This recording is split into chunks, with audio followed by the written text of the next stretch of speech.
Hello and welcome, Sunflowers. I am so glad to have you here today.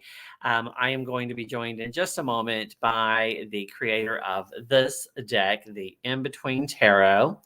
And I'm looking forward to this conversation about the deck, which I worked with a bit last week.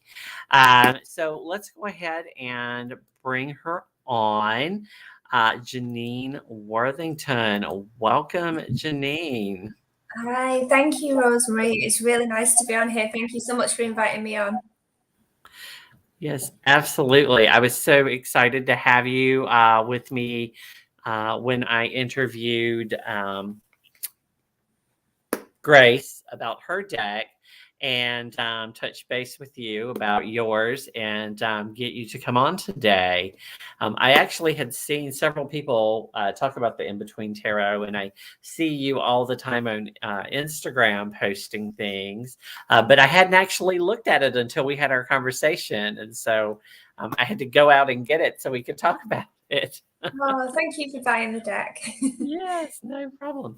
So, how did you first get involved in tarot?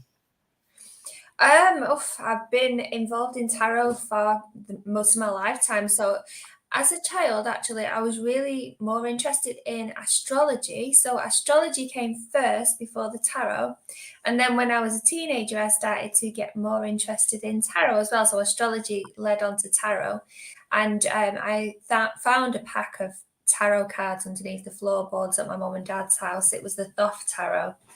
So, that was the first deck that I owned. And imagine finding something like that under the floorboards. I was absolutely fascinated. And it was one of the really old ones as well. So the one with the three magicians. So possibly quite a collector's item now. I've never actually got it valued. And then after that, I got the Russell Grant Astrology Tarot. And that was a gift from my parents. And then I went on to the Rider-Waite Tarot. And then my collection started from there. So I've been interested in tarot since I was a teenager. I used to walk along the coast in Blackpool, which is like our coastal destination here from Manchester. And you have all the tents in the shops that do the tarot reading. And as a kid, I was always really fascinated by that. My mum and dad would never let me go in, but I mean, I was always looking through the window and thinking, oh, that's amazing. They've got a crystal ball, they're doing tarot cards. It was kind of a fated moment, I think. Sure. Wow. It's always interesting to hear people's experiences. I wish I had been able to get into tarot earlier in my life, but it only happened when I was in my 30s. So, yeah. Well, so tell us a little bit about what inspired you to create your deck. Well, I was dreaming. It came out of a dream. So I was already immersed in tarot. I was reading it all the time. And in my dream, I was dreaming about connecting the cards, making connections, and how you could connect those cards. And I woke up and I thought, I wonder what would happen if I created a completely new tarot deck that filled in the gaps, that made one card lead on to the other, that had that kind of in-between feel. And so I stuck with that name. I kept it as the In-Between Tarot. But that was back in like 2012 that I had the idea to do it. And then I built on it and I worked with my dad, Janine Worthington, and we came up with the majors only deck. So we just did the majors at that time, and we self-published it in 2013. So yeah, the idea was to make it not just fill in the gaps, how you get from one card to the other, how you get from the Fool to the Magician, but also when you reach the world, how that cycles back around to the Fool again, without our existence being cyclic, nothing having a dead end. It goes in circles. So that was the idea behind it, keeping things cyclic. Right, right. Well, one of the things that confused me at first was I tried to do a flip through with another deck, like of the say the Fool and the Magician, Yeah. with the card in between, and after a while I realized, oh wait, okay, so the major arcana are a cycle, and then the numbers are a cycle, and then the courts are a cycle, which Yeah. really So made sense. but it's different, isn't it? It's Yes, difficult because yes. it's not been done before, so there's no basis for comparison. So when Lo Scarabeo asked me to do the full 78 card deck, that was a bit later. So that was about 2018, or maybe the back end of 2017, because it was published in 2019. Um, well, they said, so how are we going to do this? We already know what your concept is with the majors, and that is cyclic. How are you going to do it with the course? And I thought, okay, so I want them to stay in the same elemental families, so fire, air, earth, and water. But when you get to the king, I want it to lead back to the page. So I've then got 4 little court families, all cyclic. And then with the minors, I wanted to do the same thing. So I wanted to keep the elements together, but when you get to the 10, I wanted it to go back round to the ace. So you end up with a 10 to the ace in the wands, a 10 to the ace in the swords, and with the courts, the pages come back from the king. So it's the king to the page. So yeah, completely different system than has been done before. Sure, sure. Yeah. The major arcana were pretty easy for me to relate to, the or images that I'm used to, the fools taking off with wings versus Mhm. standing on the cliff. And Yeah. there's our magician merging with our high priestess kind of. But then when I got to your courts, it took me a minute to realize that each one has basically a story that you've connected them with.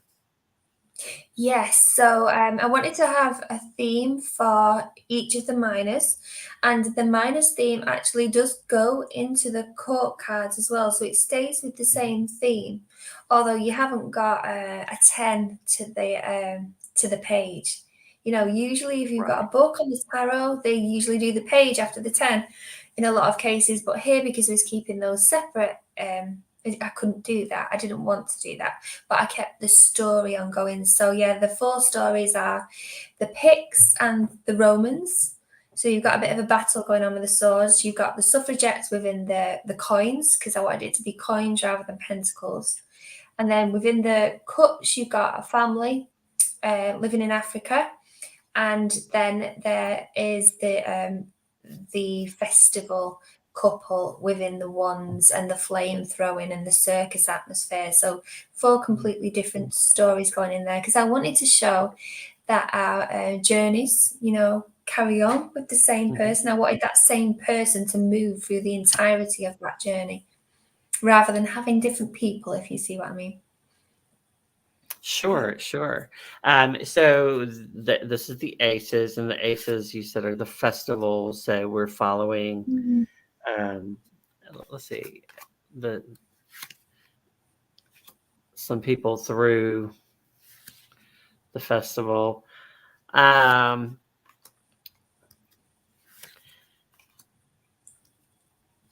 it's it's a very interesting deck, and I think it pretty much it kind of like could I almost even without the in between concept is unique and interesting idea to draw on these themes, which like the suffragette movement and then the Romans in Britain and that type of thing. That was really cool. I, I Thank you. I like it when suits can connect with one another that way. It's not something you see in every deck. In fact, some decks, all of the cards don't seem related to me at Ah, all. Especially when you get like contribution decks where like multiple artists contribute things. They seem yeah. disjointed Mhm. to me. So I like that it seems like a complete set Thank um, you. for me. Yeah, Yeah. I So thought it was really important to follow on with the same story, and I was really lucky because with the 78 card deck, I worked with Lo Scarabeo, and the artist was Franco Rivoli, an Italian artist, and he's just fantastic. His work is absolutely amazing and exactly the kind of style that I wanted for the deck. So, yeah, I had a good artist and publisher to work with. it's amazing. So Ange is here from Tiny Trinkets and Tarot. And we also have Wandering Mountain Bardic Path, which I think that's Sandra. I don't do very well at remembering people's names with their YouTube handles. But if anybody has any questions about the deck, please do feel free to ask along the way. So for me, I feel like that initially I thought this would be a deck where I could maybe learn a little bit more about the tarot in general. Uh, and I think that's really true of the major arcana. It kind of draws out that whole fool's journey by connecting them. Um, I kind of feel like though that I'm going to have to learn the deck itself in order to first, because the courts, not the courts, the suits to me, because they are based on a story. I have to get that Mhm. story kind of in my head, I think, before I can. Okay. Yeah, yeah, but the And there's a artwork lot of is astrology beautiful. in there as well. So I put the astrological glyphs Uh-huh. within the cards. So you see them, especially as you go through the majors. Some of them haven't got them in, but some of them have. I'll have to look more closely. Mm. I tend to overlook them if they're not like obvious. Like if they're like usually it's easier for me if the astrology is like with the card title, so I Okay, know okay. right where it Yeah, is. When yeah. it's in the picture, I don't always see it. That's part of the problem with my eyes. Okay, I actually do see that Aquarius there Uh-huh. on the tower to the star. Yeah. So I didn't want to put too much into the border because obviously there's a lot going on with the concept. And Right. actually you've got, if you see in the middle at the bottom, you've kind of got the index card, and that's just to help shuffling. So imagine if you want to order your deck, it's really difficult to do when you've got a card on the right and a card on the left. So we had to have that first card at the bottom in the middle just for ordering purposes. Yeah. Yeah. I didn't want that at first. I disagreed with it because I thought it would break the concept or make it a bit too complicated. But actually, I found it works quite well, and I use it myself when I use the cards just to get them back in order. Yeah, it was like something I had to get used to. Like I was like, okay, so wait, this says it's the moon, but it's the moon to the sun. And so I Mm. assumed that the idea being that they wanted to have 78 cards and Mm, then but they really are it's really not the moon, it's the energy between the moon and the sun. yeah, Um and it so, is. It's how you move from that card to the other card. Because when I was growing up with tarot cards, I saw like the Rider-Waite deck and the Thoth cards, and they are very much standalone, and although they're amazing, beautiful cards, and in some of the Rider-Waite cards, you can see the progression through the cards in the background. I always really like that. So there's a couple of cards. I think it's the Death card. You can see the pillars for the moon in the back. You can see the mhm. sun. So for me, that progression was really important. But I didn't see it with the Thoth cards. Slightly different. Although I always loved the artwork, really, really stunning, but I just wanted to come up with something different. Oh, Ange, by the way, hi. So I just seen the comments now. I've just managed to flick through to them. Wandering Mountain, Bardic Path, hi, and Good Journeys Tarot. Thank you for coming. Yeah, I see the comments now. I didn't see them before. No, no problem. So, I like that the guidebook is a full size, especially for this particular deck where it's out of the ordinary. It's not just this is the full. Well, actually, it's the full moving to the magician. So it's that energy in between. Kind of Yeah. needed a little bit of help, and it was helpful to me to see uh, your keywords for those original cards because it Mhm. helped me understand how you came up with your concept for this card. Yeah. Because yeah, everybody reads the tarot slightly differently, right? And Yeah. so, when I look at a card, I may see one thing. Like today, my card of the day was the Hangman, and some people immediately think it's Mhm. sacrifice, while others think that it's a change of perspective. which are Yeah. two very different kinds of Oh, ideas. yeah. And so when you pull up the card and uh, it's easier for me to know what your meaning was to Yeah. understand where you went with it, um, than to try to think it should be based on my meanings, right? Well, actually, I wanted people to really use the cards to put their own stamp on it, to work Mhm. with your own intuition to kind of come up with it. Sure. That's why I wanted it to be very much free flowing. Although there's a story there, and the keywords are there, I wanted it to be just to help facilitate the person's own reading, because I think that's important, because it's the person who's reading the cards that is their intuition is the most important thing. The cards are just the conduit. So yeah, absolutely. Yeah, and I think that this will be one that does challenge me to use my intuition since it's distinct, um, and it's not the typical system that I'm used to, like because it's the in between and not the actual cards themselves.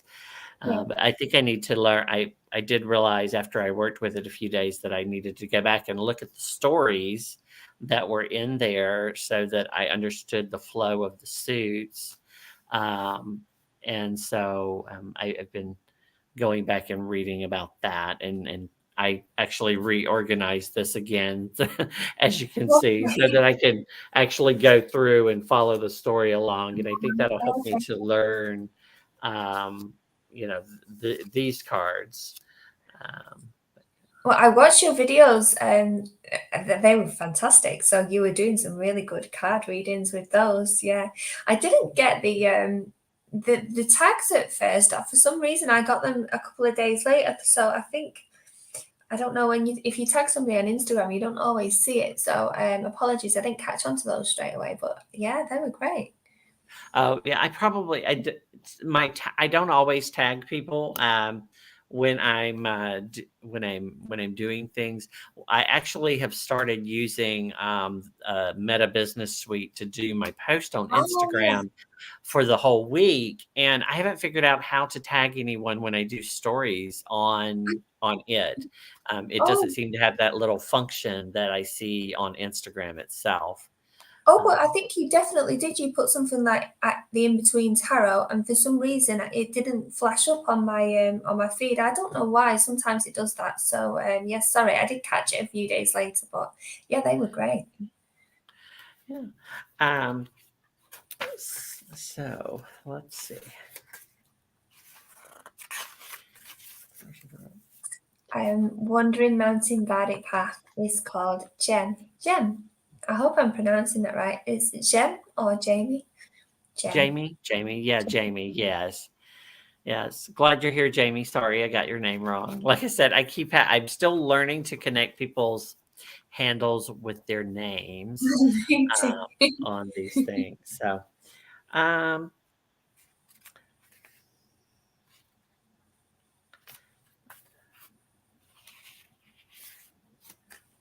just trying to think what else I wanted to ask you about.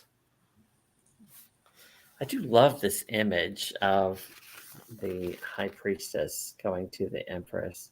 Oh, thank It's you. That's my daughter in utero. oh So wow.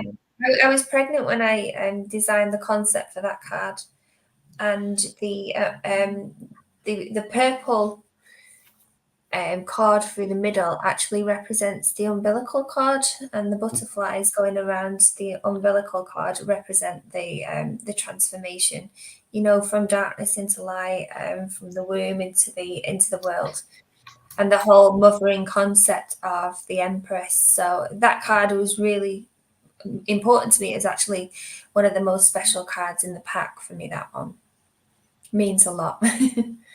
Yeah, it's a gorgeous image, and it makes a connection that I often don't think about with the, high priestess and the empress, and that's pregnancy. And I typically don't associate the high priestess with being female in that way. Although I mean, I see her as female. I don't see her Yeah. as a mother type or that kind of thing. But it is Yeah. definitely something that traditionally has been there. There's been that connection there. And that was figuratively, but also I just wanted it to be like from the darkness into the light. So using your intuition, being inside. So right away, it's got the high priestess holding the Torah, the hidden knowledge. So it's very much integral. And then with the Empress, you have the natural nature aspect of the Empress, the Earth Mother, and actually she's connected with Taurus. So you've got the two completely different personalities. And I thought the best way to represent that would be for the baby emerging from the womb. So it doesn't necessarily have to indicate, a baby being born. I thought that was just the best way to represent those two archetypes with a story. And actually, I'll show you this. I did put it down a second ago. So the original card, there are about two cards within the 78 card deck that have stayed true to the cards from the Majors Only deck from 2013 that I worked on with my dad. And that one is one of them. So that's the original one from the Majors Only. But when we did the Majors Only cards, we had titles. So I called this card Twilight. It looks similar, it's not exactly the same, but I wanted to keep that card because it meant a lot to me. And the other card that I kept the same was the Emperor to the Hierophant, the one with the Aries and the Taurus glyphs. It's the one that's on the front of the box. Mm-hmm. Yes. So I kept that image from the Majors deck as well. So that is one of two, that I've brought across. I didn't want to compromise on them two cards. I loved them so much. So I'm keeping them. But they're two different artists. So you can tell with the design of the card. Right. Mm-hmm.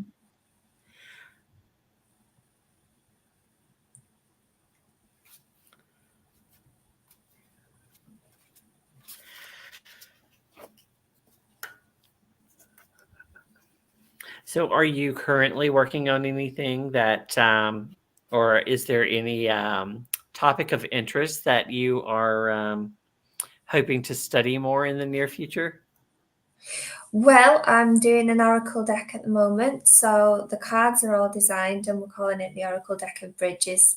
I'm working with my dad, who is doing the artwork for the cards. And this again is another deck that we're doing without borders. So I like the kind of flow now without the borders. In my original deck, I did have borders, but I've decided to go without them going forward. I do like it without borders. And it's going to be a 44 card deck, so slightly smaller because it's an Oracle deck.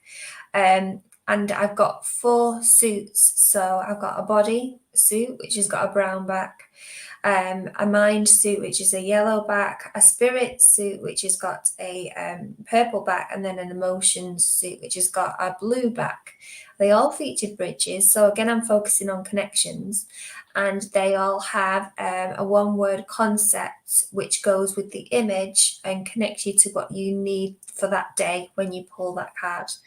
So you could pull one, I've got one called Ancestors, and then it talks about working with your ancestors, why that's important, exercises that you can do to connect with your ancestors, and then different concepts like that. Under the body cards, I've got things like nutrition. So you pull the card for nutrition, it's focusing on healthy eating, taking care of your body, looking after yourself, and so on and so forth. So it's been a really nice, easy deck to make after the in-between concept, which is really, really quite complicated. I've enjoyed, taking a bit of a step, it's not a step back, a step sideways and doing something different. Yeah, so my Oracle deck is my next move. And I've been doing a lot of writing. So I wrote an article for the Esoterical, which is run by Kim Arnold and Stephen Bright. here in the UK, and Mhm. that's an article on tarot and counselling. So I did my master's in psychology, and my dissertation paper was on tarot and counselling. So I've done a piece for that, and I've just done one for the World Divination Association as well. And that's also on the In Between Tarot. So I've been doing a lot of writing recently. Okay, Oh, and wonderful. thanks. She says, what a great oracle deck to talk about on my Creating Connections series. Oh, fab. Yeah, of course. Yes. Yeah, it's still to be introduced. Actually, I did on my Instagram, I put out a few of the cards last year as we were designing them. And I haven't done anything recently on it because we're trying to find a publisher. Still deciding whether we're going to self-publish. So that decision's taken a while. So we don't know exactly when it's going to be released yet. But all the images are now finalized. I'm starting to write the book with it now. That's great. I do have a question. So as I'm thinking about your cards, so I showed these cards, some of the cards from the wand suit, which is follows through the festival, and of course we've got the cups, which follow through a family in Yeah. Africa, and I thought that was lovely, family connected with emotions and all, and then of course the Roman occupation of Britain, which made sense for the sword since it's that kind of fighting energy. But I have to ask, so what made you connect the suffragette movement with the Pentacles? Now, this is a question I've been asked a lot because some people really disagreed with it. I mean, strenuously disagreed with the use of suffragettes because they said it was very political. And I actually, funnily enough, never saw it as a political statement, even though I'd used the suffragette movement. I saw it as women who had strove really hard to get the vote, to get basic human rights, to walk and work alongside men, to be able to look after their own children, because back then the men felt like they owned the children. It was really, really dire for women. And, human rights in general at that time weren't that great. But I needed to focus on a particular story. So I decided to go with the suffragette movement. And they worked so hard to get the vote, to get equality with men, and that's what I see the Pentacles as. Hard work, work ethic, value, um, doing things that matter to you in a real earthy sense. So for me, that's why I put the suffragettes in there, and I decided to call it coins instead of pentacles Mhm. because back then, they worked really hard for their money, and in a lot of cases, they worked a lot harder than the men. So I wanted to put that out there. And a few people said it was too political a statement. It wasn't meant to be political. It was just a statement of, hard work, hard graft. Well, in From all this. honesty, I actually, it made sense to me because politics would belong in the realm of the world or the earth. It's the Mhm. physical space that we're living in, right? I Yeah. mean, Mhm. and a lot of hard work goes into political movements. I mean, it Mhm. really does make sense. Yeah. Yeah. Um, Mhm. but I knew that that would be a question that would, thing that would catch some people by surprise. I know when I first saw it, I was like, huh. Ok okay, yeah, I get that, that makes sense. Um, but it's interesting that most decks, if they choose to go in a non-traditional direction with their imagery for a suit, it's almost always the pentacles. Like sometimes you'll have them focus on crystals, or sometimes it's all about money and gold, and sometimes it's about farming throughout. And Mhm. so there's a lot of different places that you can go when you're talking about the space that we live in, our physical Yeah. surroundings, um, and the earth suit, so to speak. And isn't it interesting how all the thousands of tarot decks in the world, people have different stories for the different suits. So I wanted to break it right down. I thought, what do these elements mean to me? What is the earth value? Okay, what is it about earth that I could put into a story? So the obvious one, I'm connecting with the earth. But why am I connecting with the earth? Because I want to be in my physical body. Okay, and then I started thinking of everything to do with the physical body, everything that we need to nourish it. Well, we need food. How do we get our food? We have a job. How do we get paid? We go to work. And I thought, right, so I'm gonna go with the suffragettes. I just thought it was a good example to incorporate all that into a concept. So Yeah, yeah. absolutely. I think different people take different approaches with their decks. Some will choose a theme for the entire deck, and then they just go from there. And then some, like myself, when I'm working on it, I've been trying to make it autobiographical. I've been trying to draw on moments in my life, and so up till now, I really haven't thought about how to connect my entire suits to one another. Okay. But I feel like that's something I'm going to do, but I'm going to wait until I have all the cards and I look at all these moments that made up that suit energy, and then figure Yeah. out, okay, what can be common between them, or how can I connect them? Um, and so Fantastic. I'm, of course, I'm trying to do all of it at once. So I'm like, I'm creating the image and writing the book at the same time, and then I'm going Okay. back later and editing them all. I Right. figured the only way I was ever going to get through a deck like this would be to just set a plan and do it. Yeah. Because It's I had been telling myself I would just do it as I was inspired mm, to do a card, and well, that got me 3 cards in 10 years, and so I now am just drawing a card every week and saying, okay, this is the card I'm studying, and I'm coming up with the yeah. imagery for Mhm. it and going that route. So, It takes a long time, doesn't it? So what is the name going to be the name of your deck? Congratulations, by the way. well, thank you. And I've been working on it since July, I think. So we've got 24 cards. It's probably going to be called Good Journeys Tarot First Draft, because right now I'm using public, Okay. well, not public domain, but Creative Commons imagery to create digital images for the deck, and I started out doing it mainly for myself, so I hadn't planned to sell it, but some people are interested in it, so I will put it up. I'll make playing cards for cost of Yeah. printing for them. But my goal is, when I have them funds, to actually have an artist do the artwork, because Right. which, if I practiced more, I could probably do it, but I just don't paint regularly. I mean, I do maybe one painting every couple of years. Yeah. And like right now, I have 3 in progress that I haven't finished any of them. So, yeah. Oh, well, congratulations. Yeah, Well, that's thank you. that's Thank you. amazing. Yeah. Yeah. It does take Um, a long time to do, doesn't it? To because you have to have the idea, you have to draft the concept out. And then when you start thinking about it, there's so much to take into consideration. What size are your cards going to be? Will they have borders?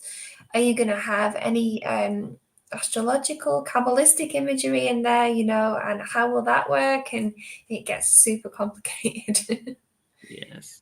And then deciding what all to actually put in a book, right? Is it going to be for someone to pick up who has never read tarot, or is it just going to be for someone who already knows the tarot? Yeah, And how much of the information about the things you put in it do you put in your book? Like, how much of the astrology do you need to tell them about? yeah. And Where do you start? Yeah. that kind of So thing. Low Yeah. Scarabeo decided that it was going to be an advanced reader's deck because of the concept of the in between. So I was fine with that. That made sense. I was okay with that. Oh, and Angie's just pointing us out something there. Yeah, I think I don't know what he was trying to say, but he I think Ange will get it. Yeah, I don't really understand that one either. Yeah. Mm. Yeah, it's insane. And so I have one moderator in the room right now. Okay. Usually I only get like 2 or 3 people attending, especially if I do it in the middle of the day like this. Yeah. Because at least my audience is mainly US and they're all at work Mm. or that type of thing right now. Um, yeah, no problem, Ange. Thank you for your help. Um, she's listening and cooking. Ah. There's nothing wrong with listening and cooking. I've just been cooking. I made a prawn curry, well, a seafood curry for when my husband gets home. So he's possibly listening to this and thinking, oh, good, I've got some food to go back to. Oh, Because I didn't wonderful. cook yesterday. Been too busy. What would you say are the most important things for people to keep in mind as they begin working with this deck? I know you talked Um, about a lot of things, but what do you consider the most important things? I think when you're working with the deck and when you're working with any deck, the very basics will speak to you before drilling down into all the individual card meanings. So, things like numerology. When you've got an ace, it's the very beginning. When you get to the 10, it's the end. The 5 is the midway point. And then the extra thing you remember with the in-between tarot is the 10 spirals back to the ace. So remembering that the cyclic, the minors in the 4 suits. So to remember the qualities of the 4 suits, because they are very important, and the colours within the deck reflect the qualities of the suit as well. So numerology, the colours, the elements, and the astrology is woven in there as well. So you get a bit of a hit with everything. So just to remember that the cards themselves are very different to a usual tarot deck. So to approach it as such, it might be worth in the first instance separating them into the different packs, so you can get a feel for the different cycles. So perhaps put the 4 different court families into 4 groups and have a look through them, work through them. Perhaps put the minors in the 4 different elements, and just work through the different storylines as you did before, Rosemary, to get a feel for how the cards follow on from each other. Yeah, and when you can see the story is cyclic, you can start to work with those in-between points, those in-between moments. Yeah, you can actually spread them out on the floor and make one big long story all the way from the ace to the 10, or even better, put it in a circle so you can see that it's cyclic and it goes back round. Yeah, I would get the cards out and start playing with them, before you do any readings, so you can get used to them first of all. Oh, that is a good question, though, by the way. Well, there's one reason that I last week pulled one card each day to look at, like I do with most of my newer decks, Yeah. was to get a feel for what they looked like before I tried to read them with one another. Yeah. But then I went back and I started looking at them by groups. Like I said, the major arcana, I followed that. And then when I got to the courts, I realized, oh, wait, something is different. And so I went back and read the guidebook and discovered the courts were one cycle and the 1s through 10s were another cycle. And so then I went back and looked at the cards in that way and was Fabulous. enjoying it. So it's lovely artwork, and I do enjoy the concept. So I'm going to probably end up having to work with it some more before I could actually read with it. Definitely mind opening. Thank you. I would say that it's very good to mix it with other cards as well. So I use it every month on my Instagram channel to do the cusp period. So at the moment we're moving from Aquarius to Pisces. In the tropical system, we're still in that in between cusp period. So I always pull a card And I have 2 cards on either side of it, one for the Aquarius period, one for the Pisces period, and then the in-between card joins the two. This is how we're moving out of this period, and this is how we're going into the next period. So I like to use them as connector cards, as linking cards. And they do work really well with other cards as well. Yeah, so you can use your traditional decks with them too. Hi, B. Welcome. Kylie's just coming. Welcome, everyone. Yes, I'm going to have to keep that in mind, and I'll have to check out your Instagrams because I haven't studied astrology more than to know what the different signs equate to, basically. I definitely haven't been able to read a chart yet. I mean, I've tried reading my own, but not on a regular basis. It's one of those things down the road. Like right now, I'm working on the Kabbalah, and its relationship to tarot. And then I'll get into the astrology after I get through the Kabbalah, assuming it's something you can get through. Well, I like to link it in with the seasons, so it becomes part of my day-to-day existence. I also do have like a witch existence as well, so I work with the seasons anyway. So for me to even to remember people's birthdays, I think, what period am I in? I'm in the Pisces period. I know my daughter's a Pisces, and I should remember my daughter's birthday, but everybody else that I know that's a Pisces, I remember people's birthdays by their star signs or the part of year that I'm in, the feel of the year. I work everything around astrology, so it's really kind of deeply ingrained with me, and it has been since I was a child, actually, kind of an obsession as I was growing up. So I think astrology was before anything. Sure. Yeah. Wonderful. I have really enjoyed having you on here today to talk about your deck. So glad we had people drop in. Does anybody have any other questions for Janine about her deck before we let her get back to her evening? We have a little time difference, don't we? Like 5 hours or 6 hours? It's 5 hours actually. So where do you live? I see a really nice scene outside your window. It looks very nice and green. It's I live outside of Atlanta. Atlanta, on the East Coast. Yeah. So Ange asked if you have used the before and after tarot. I know that it was mentioned in your book. Yes, so Lo Scarabeo published both of those. I think I can't remember which one came before, but one was published in 2014 and one was published in 2017. So my original came in 2013. And what happened was Marcus Katz, he was selling my decks. He was giving them out as part of a promotion through the Tarot Association.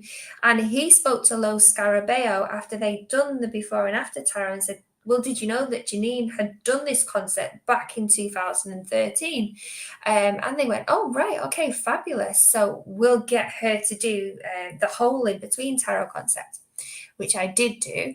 And so at that point, I had a look at the before and after tarot because Lo Scarabeo wanted to make it part of a trilogy, and mine didn't really fit with them exactly because I'd done it in a different style all that time back, and I wanted to keep true to that style. I didn't want to veer off it.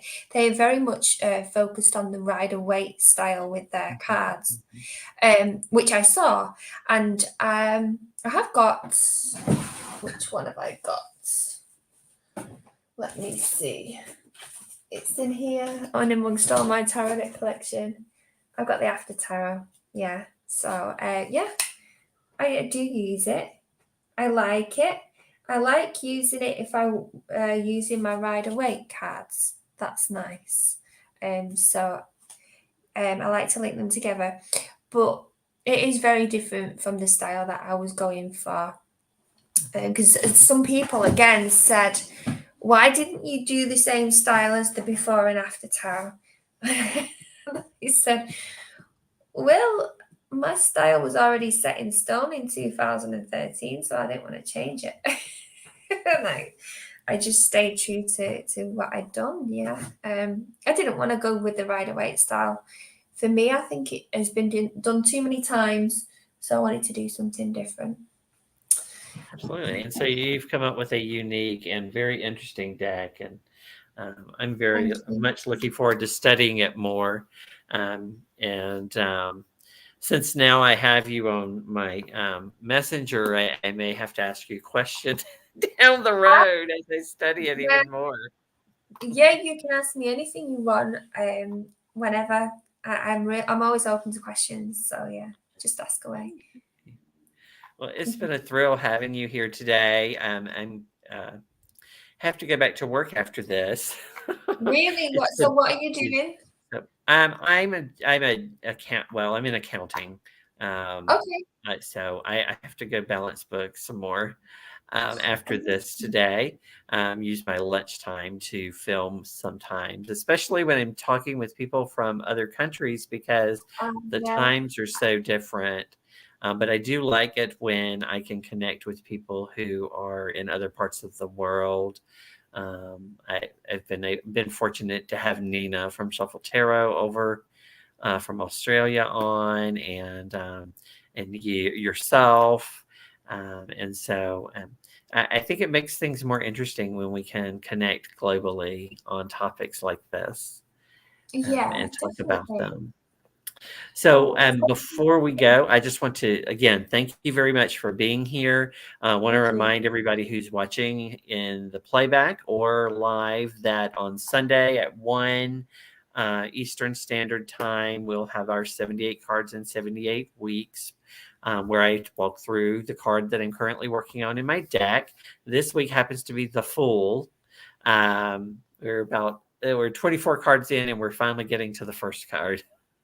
Um, So look forward to seeing everybody on Sunday. Until then, everybody, good journeys. Thank you. Nice to see you all. Thanks for joining. Thanks, Rosemary.